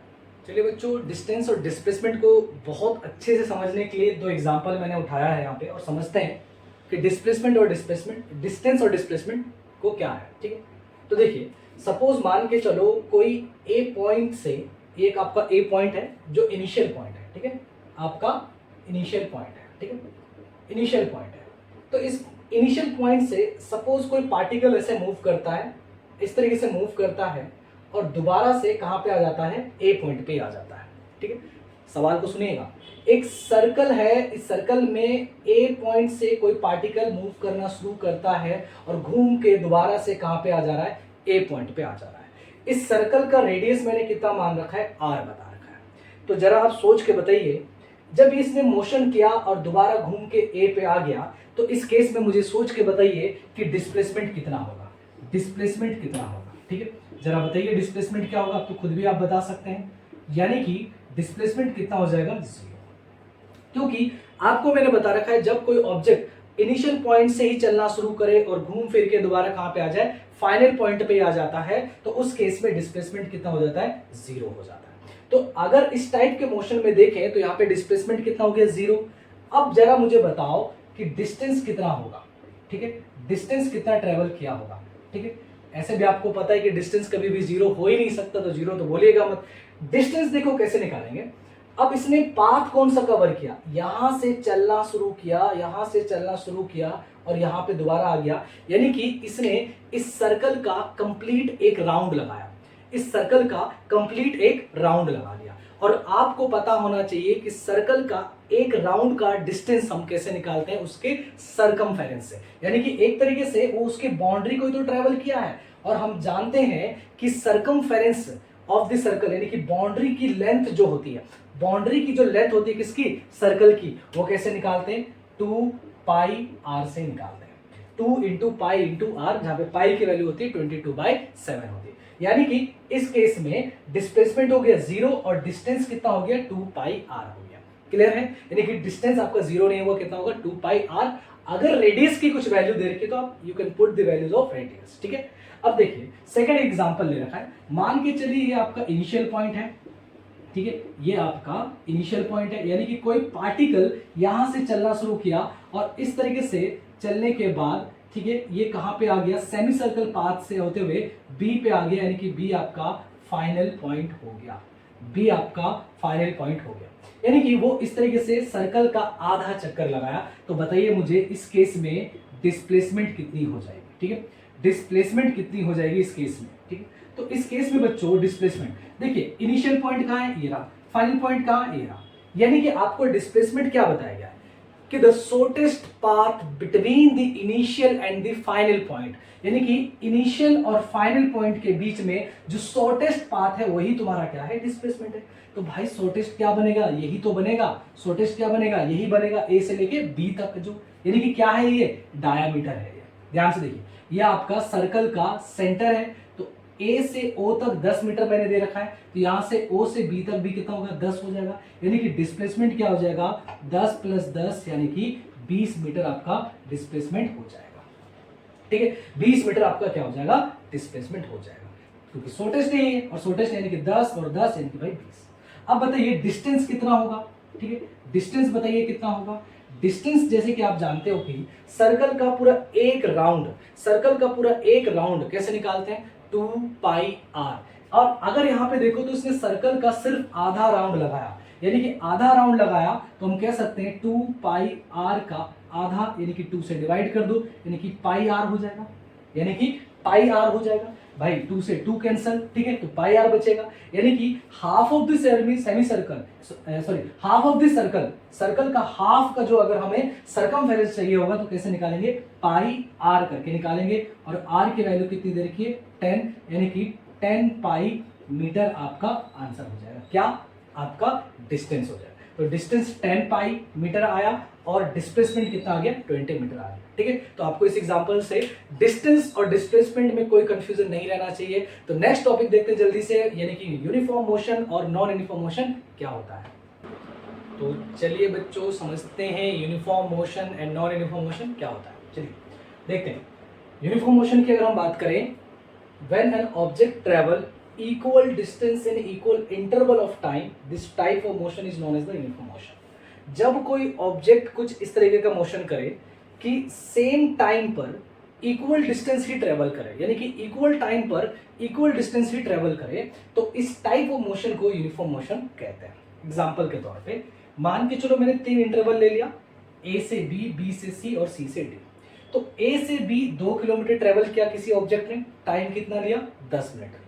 बी से सी में गया, फिर से 2 किलोमीटर ट्रेवल किया, टाइम कितना लिया 10 मिनट। और सी से डी तक गया, फिर से डिस्टेंस कितना 2 किलोमीटर, और अभी भी उसको समय कितना लगा 10 मिनट। यानी कि इक्वल डिस्टेंस कवर करे या ट्रेवल करे with in the equal interval of time, यानी कि सेम समय में सेम ही डिस्टेंस को ट्रेवल करना, इस टाइप ऑफ मोशन को ही हम क्या कहते हैं यूनिफॉर्म मोशन, जो कि जनरली आपको पता है कि पॉसिबल नहीं है, क्योंकि अगर आप रोड में बाईसाइकिल, मोटरसाइकिल या कार चला रहे हो तो सेम डिस्टेंस को क्या सेम टाइम पे कवर कर पाओगे, नहीं कर पाओगे। बहुत कम समय के लिए या बहुत रेयर केस में ऐसा होता है कि सेम डिस्टेंस को हम सेम इंटरवल ऑफ टाइम पे कवर करते हैं, लेकिन जो भी अगर ऐसा होता है, ऐसा कंडीशन है, तो ऐसे मोशन को ही हम क्या कहते हैं यूनिफॉर्म मोशन। अगर हम नॉन यूनिफॉर्म मोशन की बात करें तो when an object travel equal distance in unequal, ठीक है, unequal interval of time, unequal interval of time, ठीक है, यानी कि अनइक्वल इंटरवल ऑफ टाइम पे ध्यान सुने, अगर आप इक्वल डिस्टेंस ट्रेवल करते हैं, जैसे कि इसको देखिएगा ध्यान से, इक्वल डिस्टेंस आप कवर तो कर रहे हैं लेकिन टाइम क्या है अनइक्वल है, यानी कि पहले इंटरवल में 10 मिनट आपने टाइम लिया, दूसरे इंटरवल में 2 किलोमीटर ट्रेवल करने के लिए 15 मिनट का समय लिया, और तीसरे इंटरवल में 2 किलोमीटर ट्रेवल करने के लिए आपने 7 मिनट का टाइम लिया, यानी कि आपने इक्वल डिस्टेंस तो ट्रेवल किया है but in unequal interval of time. तो ऐसे मोशन को हम क्या कहते हैं नॉन यूनिफॉर्म मोशन। साथ ही में आप ये भी कह सकते हो और unequal distance in equal interval of time, समय सेम ले रहे हो, 10 मिनट में 2 किलोमीटर, अगले 10 मिनट में मगर 3 किलोमीटर, अगले 10 मिनट में अगर आपका 5 किलोमीटर, यानी कि समय तो आपका हर एक इंटरवल में सेम है मगर आप डिस्टेंस हर एक इंटरवल में सेम कवर नहीं कर रहे हो, तो this type of motion is non as a non uniform motion, ठीक है। यूनिफॉर्म मोशन का मतलब समय भी सेम, हर इंटरवल समय सेम लग रहा है और हर एक इंटरवल में उसने डिस्टेंस भी सेम कवर किया है, इस टाइप का मोशन को यूनिफॉर्म मोशन कहते हैं। नॉन यूनिफॉर्म मोशन में क्या है, डिस्टेंस सेम, हर एक इंटरवल में आपने डिस्टेंस सेम कवर किया मगर समय अलग अलग, या उसका उल्टा कर दीजिए, यानी कि आपने समय तो सेम लिया हर एक इंटरवल में मगर डिस्टेंस आपने अलग ट्रेवल किया है, तो इस टाइप ऑफ मोशन को नॉन यूनिफॉर्म मोशन कहते हैं। क्लियर है? तो बच्चों आपको uniform motion and non uniform motion समझ में आ गया, तो आगे बढ़ते हैं और आगे क्या पढ़ते हैं, अब हम बढ़ते हैं स्पीड और वेलोसिटी क्या होता है, ठीक है। तो जानते हैं चलो स्पीड और वेलोसिटी क्या होता है। तो चलिए समझते हैं कि स्पीड क्या होता है बच्चों। The measurement of distance travel by a body per unit time is called the speed, ठीक है। देखिए आपने स्पीड टर्म्स बहुत बार सुना होगा, ठीक है, कहते हुए कि मेरी गाड़ी की स्पीड इस समय 40 किलोमीटर पर आवर की स्पीड में चल रही है, ठीक है, यानी कि या ट्रेन की जो स्पीड है वो 60 किलोमीटर पर आवर की स्पीड से चल रही है, यानी कि स्पीड टर्म का आपने बहुत बार, आपको कहीं ना कहीं आपने उसको सुना ही होगा, ठीक है। देखिए स्पीड क्या होता है, अगर मान के चलिए आपका ऑब्जेक्ट यूनिफॉर्म मोशन में है, ठीक है, यूनिफॉर्म मोशन अभी आपको बताया, अगर यूनिफॉर्म मोशन में है इसका मतलब क्या हुआ कि वो हर एक इंटरवल ऑफ टाइम पे, ठीक है, यानी कि इक्वल इंटरवल ऑफ टाइम पे सेम डिस्टेंस को ट्रेवल करेगा। सपोज यहाँ पे मान लेते हैं 60 किलोमीटर उसने ट्रेवल किया, ठीक है, विद इन 2 आवर, ठीक है, अगले 2 आवर में भी उसने 60 किलोमीटर ही ट्रैवल किया, ठीक है, और अगले 2 आवर में भी उसने 60 किलोमीटर ही ट्रैवल किया, ठीक है, 60 किलोमीटर ही ट्रैवल किया। तो यानी कि हम एक जर्नी को हम इंटरवल में तो नहीं बता सकते कि भाई पहले मैं इतना डिस्टेंस ट्रेवल किया, इतने समय में इतना डिस्टेंस, इतना इतना, ठीक है। यानी कि अगर आपको पूरे जर्नी का एक तरीके से स्पीड बताना हो तो आप कितना बताएंगे? यानी कि स्पीड का फॉर्मूला क्या हो जाएगा? डिस्टेंस, ठीक है, डिस्टेंस अपॉन टाइम, कि भाई जितना आपने डिस्टेंस ट्रेवल किया और टोटल समय जितना आपने लगाया वही आपका स्पीड हो जाएगा। यानी कि इस केस में डिस्टेंस कितना है, देखिए 60 + 60 + 60, अगर हम पूरा टोटल डिस्टेंस देखें तो हमारा कितना आ जा रहा है? 60, 60 और 60, यानी कि आपका 180, ठीक है, यानी कि 180 किलोमीटर आ गया, ठीक है, 180 किलोमीटर आ गया क्या? डिस्टेंस, ठीक है। अब अगर टोटल समय की बात करें तो 2 आवर + 2 आवर + 2 आवर यानी कि 6 आवर। तो अगर आप देखोगे तो 30 किलोमीटर पर आवर आपका क्या आ गया? Kilometre per our. ध्यान रखना, डिस्टेंस को किलोमीटर और टाइम को किस में लिया? आवर में। तो यूनिट क्या लिखा है मैंने? Kilometre per our. तो कहने का मतलब ये हुआ कि इसमें इस जर्नी के अकॉर्डिंग हम कह सकते हैं कि और देखने से भी लग रहा है कि जो ट्रेन है या फिर जो भी ऑब्जेक्ट है वो अगर 2 आवर में 60 किलोमीटर ट्रेवल किया, अगले 2 आवर में भी 60, यानी कि अगले आवर में भी 2 आवर में 60, यानी कि अगर हमें यूनिट टाइम का, देखो यूनिट टाइम का मतलब क्या होता है? पर यूनिट टाइम का मतलब हमें पता करना है भाई 1 आवर में उसने कितना डिस्टेंस ट्रेवल किया, या 1 मिनट में कितना डिस्टेंस ट्रेवल किया, या 1 सेकंड में कितना डिस्टेंस ट्रेवल किया, ठीक है।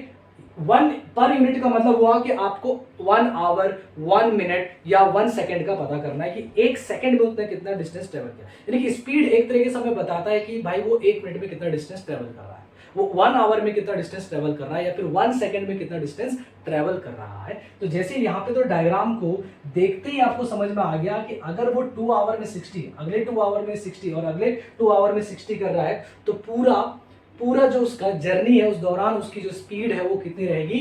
30 किलोमीटर पर आवर। यानी कि हर एक आवर में 1 आवर में, हर एक 1 आवर में 30 किलोमीटर पर आवर, 30 किलोमीटर की डिस्टेंस को वो क्या कर रहा होगा? कवर या ट्रेवल कर रहा होगा। तो स्पीड का फॉर्मूला हो जाता है हमारा डिस्टेंस अपॉन में टाइम। लेकिन जनरली आप जानते हो कि यूनिफॉर्म मोशन में जनरली कोई ऑब्जेक्ट ट्रेवल नहीं करता है, ठीक है। जनरली आपका यूनिफॉर्म मोशन में ऑब्जेक्ट ट्रेवल नहीं करता है। यानी कि सपोज मान के चलो आप दिल्ली से आगरा जा रहे हैं, ठीक है, दिल्ली से आगरा जा रहे हैं, ठीक है, दिल्ली से आगरा जा रहे हैं, ठीक है। तो आप बताइए इस पूरी जर्नी के दौरान क्या ऐसा पॉसिबल है जैसे यहाँ पे बना रखा है कि नहीं भाई आपने 2 घंटे में 60 किलोमीटर ट्रेवल किया, अगले 2 घंटे में भी 60? ऐसा बिल्कुल पॉसिबल नहीं है, क्योंकि दिल्ली से आगरा जाते समय, ठीक है, कहीं पे ट्रैफिक मिलेगा, कहीं पे ट्रैफिक नहीं मिलेगा, कहीं पे आप हॉल्ट करोगे।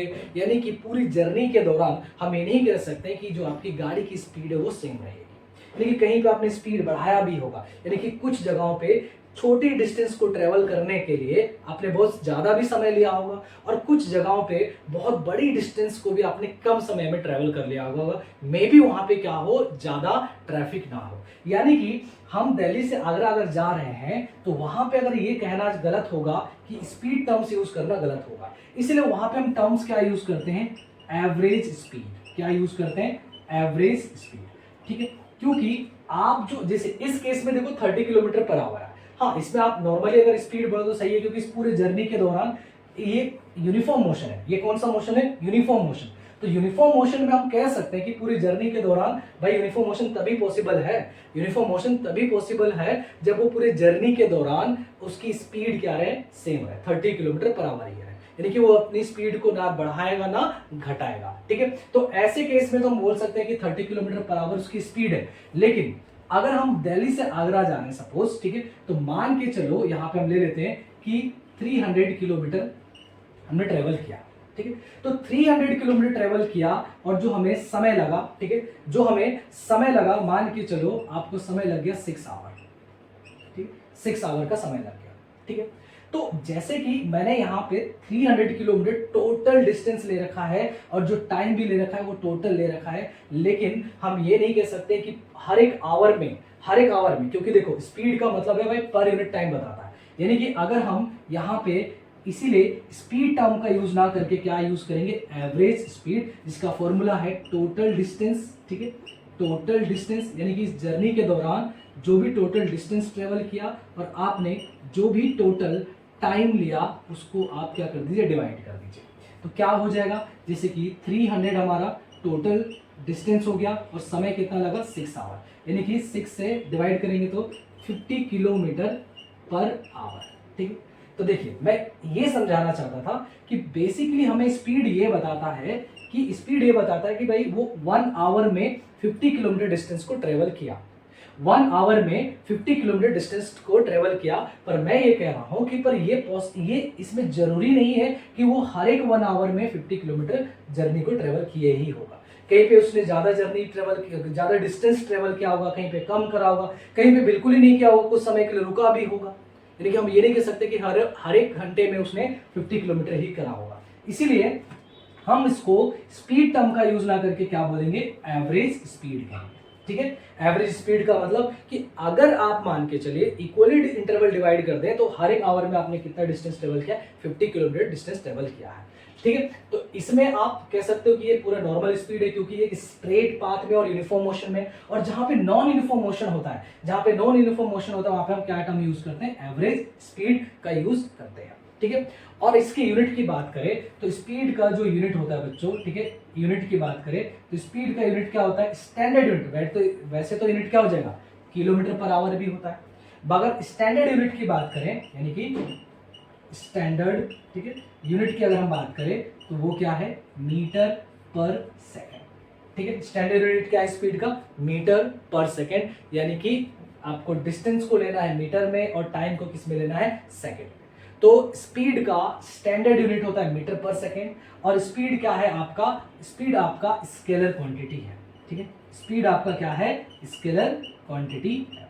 ठीक है, स्पीड आपका क्या है, स्केलर क्वांटिटी, यानी कि the measurement of distance travel by body per unit time is called the speed. यानी कि अगर हम बात करें तो बेसिकली स्पीड अगर हम बोल रहे हैं जैसे 50 किलोमीटर पर आवर, तो एक तरीके से ये यूनिट टाइम का तो डिस्टेंस बता रहा है कि अगर ऐसा होता कि हम सबको इक्वली डिस्ट्रीब्यूट कर दे डिस्टेंस को, तो पर आवर उसने कितना डिस्टेंस ट्रेवल किया है, 50 किलोमीटर। यानी कि पर यूनिट टाइम में जितना डिस्टेंस वो मेजर ट्रेवल करता है उसी को हम क्या कहते हैं, स्पीड कहते हैं। ठीक है, स्पीड का स्टैंडर्ड यूनिट क्या होता है, मीटर पर सेकेंड, और स्केलर क्वांटिटी का होता है, यानी कि इसमें कोई डायरेक्शन नहीं होता है। ठीक है, सिर्फ और सिर्फ क्या होता है, मैग्नीट्यूड होता है। क्लियर है, तो स्पीड अगर आपको समझ में आ गया तो चलिए बढ़ते हैं किसकी ओर, वेलोसिटी की ओर। ठीक है, तो समझते हैं कि वेलोसिटी क्या होता है, हम किस पे और, वेलोसिटी की ओर बच्चों। तो वेलोसिटी क्या होता है, the measurement of displacement bye a body in a unit time, ठीक है, इन अ गिवन डायरेक्शन। ठीक है, जिस तरीके से आपने डिस्टेंस पढ़ा और डिस्प्लेसमेंट पढ़ा कि distance is a scalar quantity and displacement is a vector quantity. Distance क्या होता है आपका स्केलर और डिस्प्लेसमेंट आपका वेक्टर होता है, यानी कि एक डायरेक्शन भी होती है। वैसे ही स्पीड और वेलोसिटी का भी है, यानी कि स्पीड में कोई डायरेक्शन नहीं होती बट वेलोसिटी में क्या होती है, डायरेक्शन होती है। यानी कि अगर हमसे कोई पूछे कि वेलोसिटी कैसे निकाला जाए, ठीक है, तो वेलोसिटी का मतलब होता है भाई क्या, डिस्प्लेसमेंट। ठीक है, डिस्प्लेसमेंट, ठीक है, डिस्प्लेसमेंट अपॉन में टाइम। एक तरीके से आप कह सकते हो कि ये स्पीड ही होता है, मगर इसमें क्या होता है, डायरेक्शन भी होता है, यानी कि डायरेक्शन भी बताएगा। ठीक है, डायरेक्शन भी बताएगा। और अगर हम इसके स्टैंडर्ड यूनिट की बात करें, ठीक है, स्टैंडर्ड यूनिट की बात करें तो इसका भी स्टैंडर्ड यूनिट क्या होता है, मीटर पर सेकेंड। और ये कौन सा वाला क्वांटिटी है, वेक्टर क्वांटिटी है। ये कौन सा क्वांटिटी है, वेक्टर क्वांटिटी है। ठीक है, वेक्टर क्वांटिटी, यानी कि वेलोसिटी कैसे निकाला जाता है, डिस्प्लेसमेंट अपॉन में टाइम। यानी कि कोई ऑब्जेक्ट जैसे सपोज ए से बी तक गया, ए से बी तक गया, कितना डिस्टेंस ट्रेवल किया, 60 किलोमीटर, यानी कि वेस्ट से ईस्ट की तरफ गया, 60 किलोमीटर डिस्प्लेसमेंट हुआ इसका, क्योंकि स्ट्रेट गया। सपोज स्ट्रेट गया तो स्ट्रेट अगर गया तो डिस्प्लेसमेंट कितना हो गया, 60 किलोमीटर। ठीक है, और टाइम कितना लगा उसको, 2 आवर। तो अगर हमें वेलोसिटी निकालना होगा तो वेलोसिटी का फॉर्मूला हो जाएगा 60 अपॉन 2, यानी कि 30 kilometre per our, 30 kilometre per our. But direction भी बताएंगे, क्या बताएंगे, टुवर्ड्स, ठीक है, किधर जा रहा है, ईस्ट की तरफ जा रहा है। ठीक है, टुवर्ड ईस्ट की तरफ जा रहा है। यानी कि जब आपको डायरेक्शन भी लिख दिया जाए तो समझ लेना कि वहां पे वेलोसिटी की बात हो रही है, ना कि स्पीड की बात हो रही है। क्लियर है? तो वेलोसिटी क्या होता है? डिस्प्लेसमेंट अपॉन में टाइम, ठीक है। स्टैंडर्ड यूनिट मीटर पर सेकेंड होता है और साथ में डायरेक्शन भी हम उसमें बताते हैं, ठीक है। जैसे कि मान के चलो एक एग्जांपल और से समझाता हूं। ये आपका एक ट्राइंगल है, ठीक है। इसमें मान के चलिए ए बी सी, ठीक है। तो ए से बी मान के चलिए 3 मीटर ट्रेवल किया, ठीक है। पार्टिकल है, कोई भी पार्टिकल है, ए से बी तक पहले 3 मीटर गया, फिर बी से सी तक मान के चलो 4 मीटर तक गया, ठीक है। 4 मीटर तक गया। अब देखिए, तो अगर मुझे ए से सी तक कोई पार्टिकल ट्रेवल किया तो डिस्प्लेसमेंट कितना हो जाएगा? डिस्प्लेसमेंट ये वाला हो जाएगा, डिस्प्लेसमेंट ये वाला हो जाएगा, शॉर्टेस्ट पाथ। तो डिस्प्लेसमेंट मान के चले कितना है? 5 मीटर है। यहां से लेके आता कितना है? 5 मीटर है। यानी कि डिस्प्लेसमेंट कितना हो गया? डिस्प्लेसमेंट हमारा हो गया बच्चों 5 मीटर, ठीक है। तो अगर हमें वेलोसिटी निकालना होगा इस केस में, तो वेलोसिटी का फॉर्मूला क्या बताया? डिस्प्लेसमेंट अपॉन में टाइम। तो डिस्प्लेसमेंट कितना यूज करोगे? 5, ठीक है। और इस जर्नी के दौरान देखो, अगर मान के चलो ए से सी तक जाने में इसको सपोज जो टाइम लगा है, लेट सपोज हम मान लेते हैं कि उसको 2 सेकेंड टाइम लगा है, ठीक है। पहले ए से बी तक गया 3 मीटर, बी से सी तक गया 4 मीटर, टोटल समय लग गया उसको 2 सेकेंड। तो यानी कि अगर हमें वेलोसिटी निकालना है तो डिस्प्लेसमेंट, वेलोसिटी में क्या आता है? डिस्प्लेसमेंट अपॉन में टाइम। तो डिस्प्लेसमेंट ये नहीं है, डिस्प्लेसमेंट शॉर्टेस्ट पाथ यानी कि 5 मीटर है और टाइम कितना लगा है? 2 सेकेंड लगा है। यानी कि आपका 5/2 यानी कि 2.5 मीटर पर सेकेंड आपका क्या हो गया?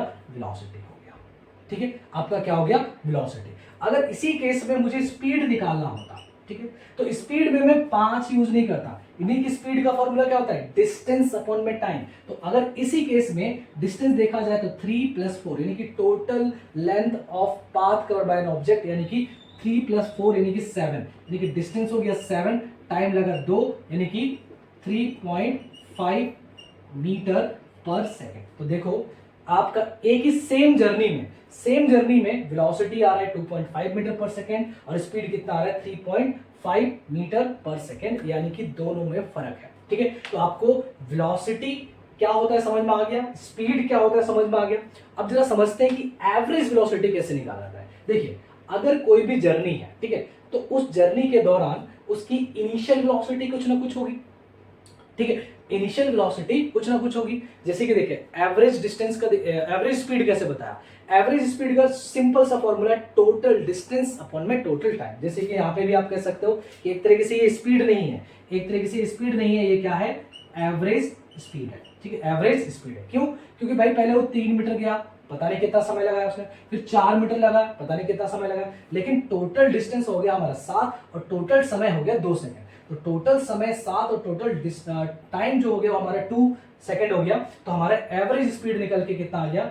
एवरेज स्पीड निकल के आ गया 3.5 मीटर पर सेकेंड। यानी कि एवरेज स्पीड निकालने का फॉर्मूला होता है टोटल डिस्टेंस अपॉन में टोटल टाइम। लेकिन एवरेज वेलोसिटी कैसे निकालते हैं? देखिए, एवरेज वेलोसिटी में हम क्या करते हैं? एवरेज वेलोसिटी में हमें पाथ में नहीं जाना होता कि कहां से गया, कितना स्पीड था, क्या नहीं। हम बस ये देखते हैं कि उसका शुरुआत में वेलोसिटी कितना था, यानी कि जिसको हम कह लें इनिशियल वेलोसिटी, ठीक है। बड़ा इंपॉर्टेंट टॉपिक है, ध्यान सुनेगा।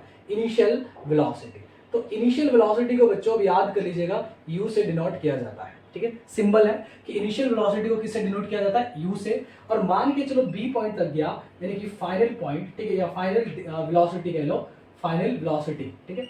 तो बी पॉइंट तक गया यानी कि फाइनल पॉइंट उसका बी है। तो इस समय जो उसकी फाइनल वेलोसिटी थी मान के चलो वी थी, तो v4 final velocity, u4 initial velocity. तो एवरेज वेलोसिटी का फॉर्मूला क्या हो जाएगा? देखिए, एवरेज, ठीक है, वेलोसिटी का जो फॉर्मूला हो जाएगा, एवरेज वेलोसिटी का जो फॉर्मूला हो जाएगा बच्चों, initial velocity plus final velocity divide by 2, ठीक है। Initial velocity plus final velocity divide by 2। ध्यान रखिएगा, इसमें टोटल डिस्प्लेसमेंट अपॉन में टोटल टाइम मत करिएगा। हाँ, अगर जहां पे आपको लगेगा नीड है टोटल डिस्प्लेसमेंट अपॉन में टोटल टाइम, वहां करिएगा। और अगर वेलोसिटी के टर्म पे अगर आपको एवरेज वेलोसिटी निकालना है तो फॉर्मूला क्या है? Initial velocity plus final velocity upon में 2। और अदरवाइज दूसरा फॉर्मूला क्या है वेलोसिटी का? डिस्प्लेसमेंट अपॉन में टाइम। डिस्प्लेसमेंट अपॉन में टाइम। क्लियर है? तो एवरेज वेलोसिटी भी आपको समझ में आ गया होगा, यानी कि किसी भी जर्नी के दौरान यहाँ पे अगर ए से लेके बी तक गया है, तो इस ए से लेके बी तक जाने में अगर हमें वेलोसिटी फाइंड आउट करना है, तो फिर से वाली बात कि वेलोसिटी डायरेक्शन पे भी डिपेंड करते हैं, कि कई जगह इसने डायरेक्शन चेंज किया है, तो वेलोसिटी हर जगह अलग अलग है, इसलिए हम उसको क्या टर्म देंगे, एवरेज वेलोसिटी का नाम देंगे। तो एवरेज वेलोसिटी का नाम देंगे तो एवरेज वेलोसिटी निकालेंगे कैसे, यानी कि शुरुआत में इसकी वेलोसिटी कितनी थी इस जर्नी में, और फाइनल वेलोसिटी इसकी कितनी थी इस जर्नी के दौरान, और उसको 2 से डिवाइड कर दीजिए तो क्या निकल जाएगा, आपका एवरेज वेलोसिटी निकल जाएगा। ठीक है, तो आपका टॉपिक ये बच्चों खत्म हो जाता है, क्या, स्पीड एंड वेलोसिटी। तो ये आप उतार लीजिएगा, समझ लीजिएगा। ठीक है, और जल्दी से अब हम डिफरेंशिएट कर लेते हैं किसका, स्पीड एंड डिफरेंस क्या हो जाएगा स्पीड और वेलोसिटी में। ठीक है, तो स्पीड क्या होता है, the measurement of distance in a unit time is known as the speed. ठीक है, यानी कि एक यूनिट टाइम में कितना डिस्टेंस ट्रेवल करता है कोई ऑब्जेक्ट, उसी को हम क्या कहते हैं, स्पीड कहते हैं। और the measurement of displacement in a unit time with a given direction is known as a velocity. ठीक है, यानी कि डिस्प्लेसमेंट का measurement with a unit time in a given direction, उसको क्या कहते हैं, वेलोसिटी कहते हैं। स्पीड कौन सा क्वांटिटी है, स्केलर क्वांटिटी, यानी कि इसमें कोई डायरेक्शन नहीं होता है। और वेलोसिटी क्या है, इज अ वेक्टर क्वांटिटी, यानी कि इसमें मैग्नीट्यूड के साथ साथ क्या होता है, डायरेक्शन भी होता है। साथ ही में स्पीड इज ऑलवेज पॉजिटिव, भाई जिस प्रकार से आपका डिस्टेंस हमेशा पॉजिटिव रहेगा तो स्पीड भी हमेशा क्या आएगा, आपका पॉजिटिव भी आएगा, क्योंकि डिस्टेंस का, स्पीड का फॉर्मूला क्या होता है, डिस्टेंस। ठीक है, स्पीड का फॉर्मूला क्या होता है, डिस्टेंस अपॉन में टाइम। तो जब डिस्टेंस ही पॉजिटिव आए, डिस्टेंस ही पॉजिटिव है, टाइम तो हमेशा पॉजिटिव ही रहता है, डिस्टेंस अगर पॉजिटिव है तो यानी कि स्पीड भी किस में आएगा, पॉजिटिव में ही आएगा। Velocity can be positive, positive भी हो सकता है, नेगेटिव भी हो सकता है और जीरो भी हो सकता है, क्योंकि वेलोसिटी का फॉर्मूला क्या है।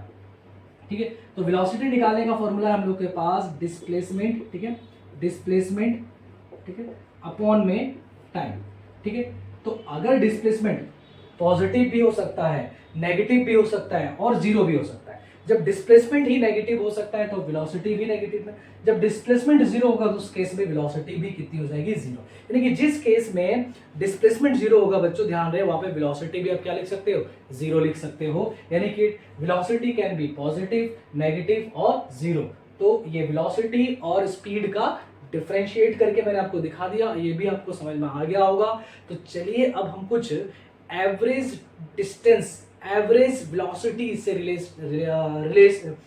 कुछ रिलेटेड क्वेश्चंस करते हैं, किससे, एवरेज वेलोसिटी और एवरेज डिस्टेंस से। ठीक है, स्पीड से, स्पीड कह लो, डिस्टेंस कह लो, इनके बारे में थोड़ा से कुछ न्यूमेरिकल्स कर लेते हैं और जानते हैं कि इनके न्यूमेरिकल्स किस तरीके के क्या है। ठीक है, अ बॉडी ट्रेवल 4 किलोमीटर, ठीक है, a body travel 4 kilometre towards north, ठीक है, then he turns to his right and travel another 3 kilometre before coming to rest. ठीक है, यानी कि देखिए, यानी कि पहले हम डायरेक्शन बना लेते हैं। ठीक है, डायरेक्शन कुछ इस प्रकार से होती है। ठीक है, ये आपका नॉर्थ, ये आपका साउथ, ये आपका ईस्ट और ये आपका वेस्ट। ठीक है, तो क्या बोला है, अब body travel 4 kilometre toward north, यानी कि मान के चलते कि वो यहां से चलना शुरू करता है और नॉर्थ की तरफ कितना जाता है, 4 किलोमीटर जाता है। ठीक है, तो यहां से लेके यहां तक मान के चलो 4 किलोमीटर गया, यहां से लेके यहां तक, यानी कि बॉडी कहां जा रहा है, नॉर्थ की तरफ, कितना, 4 किलोमीटर, कितना, 4 किलोमीटर। ठीक है, फिर क्या बोला है, then he turns to his right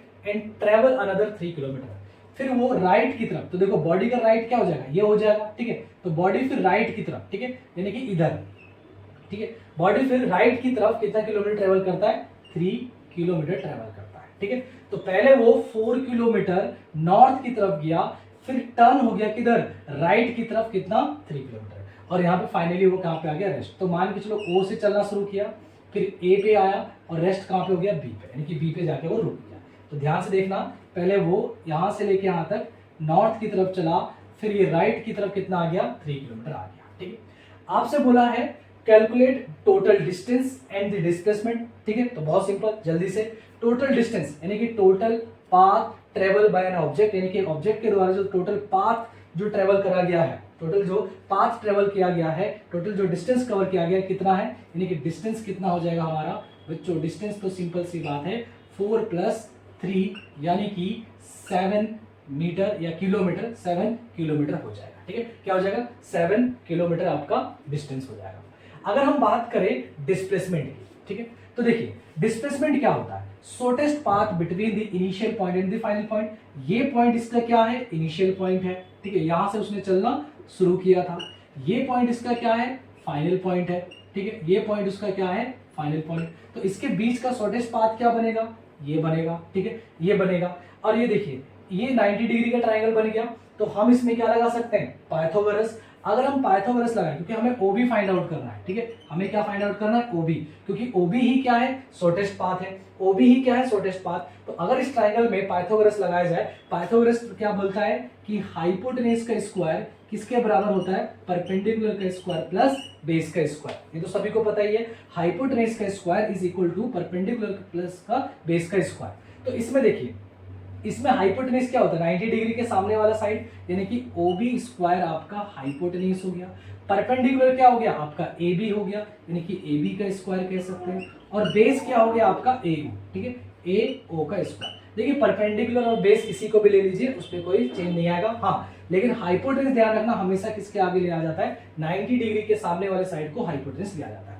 अब ओबी का स्क्वायर जो कि हमें फाइंड आउट करना है, ए बी कितना है, 3 का स्क्वायर, ए ओ कितना है, 4 का स्क्वायर, ठीक है। तो ये कितना हो जाएगा, O B square is equal to 3 का स्क्वायर 9 और 4 का स्क्वायर 16, यानी कि 25, यानी कि ओ बी स्क्वायर हमारा कितना आ गया, 25। तो ओ बी की वैल्यू कितनी आ जाएगी, √25, यानी कि 5 किलोमीटर, ठीक है।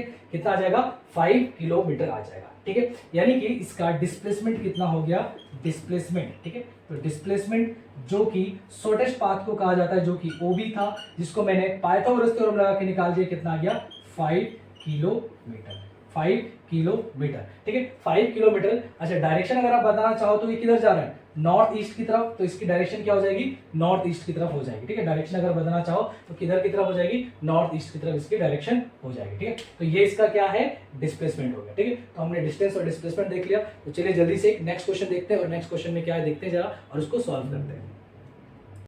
चलिए नेक्स्ट, ये बड़ा इजी सा क्वेश्चन है, इसको कर लेते हैं। A car travels 20 kilometre in first hour, यानी कि फर्स्ट आवर में, ठीक है, फर्स्ट आवर में कितना डिस्टेंस ट्रेवल कर रहा है, 20 किलोमीटर, ठीक है। सेकेंड आवर में, ठीक है, सेकेंड आवर में कितना डिस्टेंस ट्रेवल कर रहा है, 40 किलोमीटर, ठीक है। और थर्ड आवर में वो डिस्टेंस ट्रेवल कर रहा है कितना, 30 किलोमीटर, ठीक है।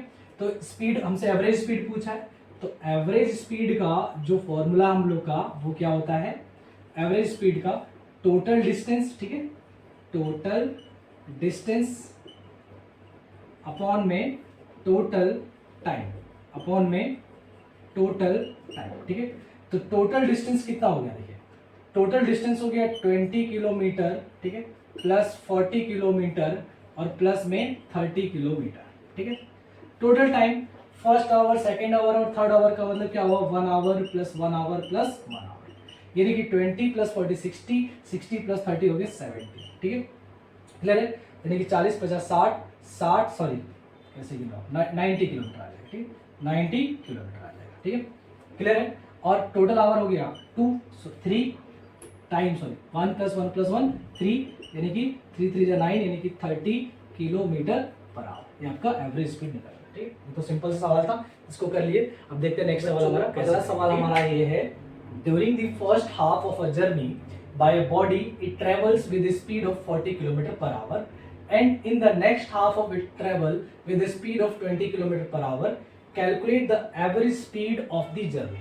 यानी कि यहाँ पे हमें जो टोटल डिस्टेंस दे रखा है उसको दो हाफ में दे रखा है, ठीक है। फर्स्ट हाफ वो कितने स्पीड में ट्रेवल करता है, 40 किलोमीटर पर आवर की स्पीड में, और अगला जो हाफ है वो जर्नी कितने किलोमीटर में करता है, उसकी स्पीड 20 किलोमीटर पर आवर रहता है। यानी कि मान के चलिए आपका ये पूरा जर्नी हो गया ए से लेके बी तक, और टोटल डिस्टेंस हम उसको 2D मान लेते हैं, ठीक है। 2D इसलिए ताकि हाफ करने में क्या आ जाए, डी और डी आ जाए। आप डी भी मान सकते हो टोटल डिस्टेंस, फिर हाफ करोगे क्या आ जाएगा, d/2 और d/2। तो मान के चलो इसको हाफ हाफ का डिवाइड कर दें, तो टोटल अगर मैंने 2D मान लिया, ठीक, ताकि कैलकुलेशन इजी रहे, 2D मान लिया, तो हाफ जर्नी यानी कि मान के चलो ये पी पॉइंट है, तो यहाँ हाफ जर्नी में डिस्टेंस कितना हो जाएगा उसका d, और हाफ जर्नी का डिस्टेंस कितना हो जाएगा d, ठीक है। यानी कि टोटल जर्नी को मैंने 2D मान लिया, तो हाफ जर्नी d और हाफ जर्नी d, यानी कि d प्लस d 2D हो जाएगा। तो हाफ जर्नी वो कितने स्पीड से करता है, v1 लिख देता हूं, उसमें जो उसकी स्पीड है 40 किलोमीटर पर आवर है, ठीक है। और आधे जो बाकी का जो हाफ जर्नी है उसको ट्रेवल करता है, यानी कि V2 मान लेते हैं, जिसको 20 किलोमीटर पर आवर की स्पीड से वो ट्रेवल करता है, ठीक है। स्पीड दे रखा है, तो हमें निकालना क्या है, हमें निकालना है एवरेज स्पीड। देखिए एवरेज स्पीड का जो आपको फॉर्मूला पता है, ठीक है, एवरेज स्पीड का जो हमें फॉर्मूला पता है वो क्या है, टोटल डिस्टेंस, ठीक है, टोटल डिस्टेंस, ठीक है, अपॉन में टोटल टाइम, ठीक है, टोटल टाइम, टोटल टाइम यानी कि उस जर्नी में टोटल जो समय लगा उसको हम टोटल टाइम कहते हैं, ठीक है। तो हमें देखिए ना तो टोटल, देखिए टोटल डिस्टेंस तो हमें पता है कितना है 2d है, मगर टोटल टाइम हमें नहीं पता, ठीक है, टोटल टाइम हमें नहीं पता। तो देखो क्या कर सकते हैं हम लोग, देखिए हम एक चीज कर सकते हैं, जो फर्स्ट हाफ जर्नी है, ठीक है, फर्स्ट हाफ जर्नी, ठीक है, जो पहला हाफ जर्नी है, देखिए आराम आराम से करिएगा, क्वेश्चन को समझ समझ के बिल्कुल हो जाएगा। टोटल डिस्टेंस तुम्हें पता ही कितना है 2d, कितना है टोटल डिस्टेंस 2d हो जाएगा, d प्लस डी भी लोगे तो 2d हो जाएगा। तो फर्स्ट हाफ जर्नी से अगर हम उसका टाइम निकाल लें, ठीक है, यानी कि टाइम निकाल लें, यानी कि उसको हम रख देते हैं t1, ठीक है, t1 रख देते हैं, ठीक है। तो फर्स्ट हाफ जर्नी का टाइम अगर निकालें तो जैसे कि आपको स्पीड का फॉर्मूला है, क्या होता है, डिस्टेंस अपॉन में टाइम, ठीक है, स्पीड का फॉर्मूला क्या होता है, डिस्टेंस अपॉन में टाइम, तो टाइम का फॉर्मूला क्या हो जाएगा आपका, डिस्टेंस अपॉन में स्पीड, ठीक है। यहाँ पे देखो नहीं समझ में आता, स्पीड का फॉर्मूला होता है डिस्टेंस अपॉन में टाइम, तो यहाँ से टाइम अगर निकालोगे तो टाइम क्या हो जाएगा, डिस्टेंस अपॉन में स्पीड, ठीक है। तो डिस्टेंस अपॉन में स्पीड, तो देखिए स्पीड मैंने यहाँ पे क्या मान रखा है फर्स्ट जर्नी के लिए, फर्स्ट हाफ जर्नी के लिए v1, तो यानी कि टाइम की अगर वैल्यू निकालें तो डिस्टेंस तो d ही है, ठीक, डिस्टेंस तो d ही है, मगर स्पीड कितना है 40 किलोमीटर पर आवर, ठीक है। तो टाइम मैंने कितना निकाल लिया d/40, ठीक है, सेकेंड हाफ जर्नी के लिए, ठीक है, यानी कि फर्स्ट हाफ जर्नी कर रहा है 40 किलोमीटर, यानी द नेक्स्ट हाफ जर्नी, ठीक है, यानी कि सेकेंड हाफ जर्नी, ठीक है, अगला जो हाफ जर्नी है, हाफ जर्नी है वहां का भी टाइम निकाल देते हैं। देखो मैं क्यों टाइम निकाल रहा हूं, क्योंकि मुझे एवरेज स्पीड निकालना है, तो मुझे टोटल डिस्टेंस तो पता है मगर टोटल टाइम नहीं पता है। तो टोटल टाइम निकालने का मतलब यहां से लेके यहां तक का टाइम t1 ले लेते हैं, जो कि हमने निकाल लिया d/40, और यहां से लेके यहां तक का जो समय लग रहा है उसको t2 मान लेते हैं, यहाँ का जो समय लग रहा है वो कितना मान लेते हैं, t2 मान लेते हैं। तो t2 भी कैसे निकलेगा, डिस्टेंस अपॉन में स्पीड, डिस्टेंस तो d ही है क्योंकि हाफ हाफ जर्नी में डिवाइड कर रखा है, यानी कि यहां से यहां तक का डिस्टेंस कितना हो जाएगा d, और वेलोसिटी या स्पीड कह लो, स्पीड कितना है v2, यानी कि d बाय, और स्पीड हमारा कितना है 20 है। यानी कि हमने पहले वाला टाइम t1 भी निकाल लिया कि यहां से लेके यहां तक समय कितना लग रहा है, और यहां से लेके यहां तक समय का अगर t2 का नाम दे दिया जाए तो उसका कितना आ गया d/20। अब आपको पता है एवरेज, ठीक है, एवरेज स्पीड निकालने का फॉर्मूला टोटल डिस्टेंस अपॉन में टोटल टाइम है, ठीक है। तो टोटल डिस्टेंस कितना हो जाएगा 2d, 2d तो है, d प्लस डी 2d, और टोटल टाइम यानी कि मान के चलो यहां से लेके यहां तक समय कितना लग रहा है t1 लग रहा है, और यहां से लेके यहां तक का समय कितना लग रहा है t2 लग रहा है, भाई टाइम हो गया। तो टोटल टाइम क्या हो जाएगा t1 प्लस t2, ठीक है। तो आगे सॉल्व करेंगे 2d, ठीक है, t1 की जगह कितना लिख सकते हो d/v2, और यहाँ पे लिख सकते हो d बाय पूरा निकाल रखे ना 40, और यहाँ लिख सकते हैं d/20, ठीक है।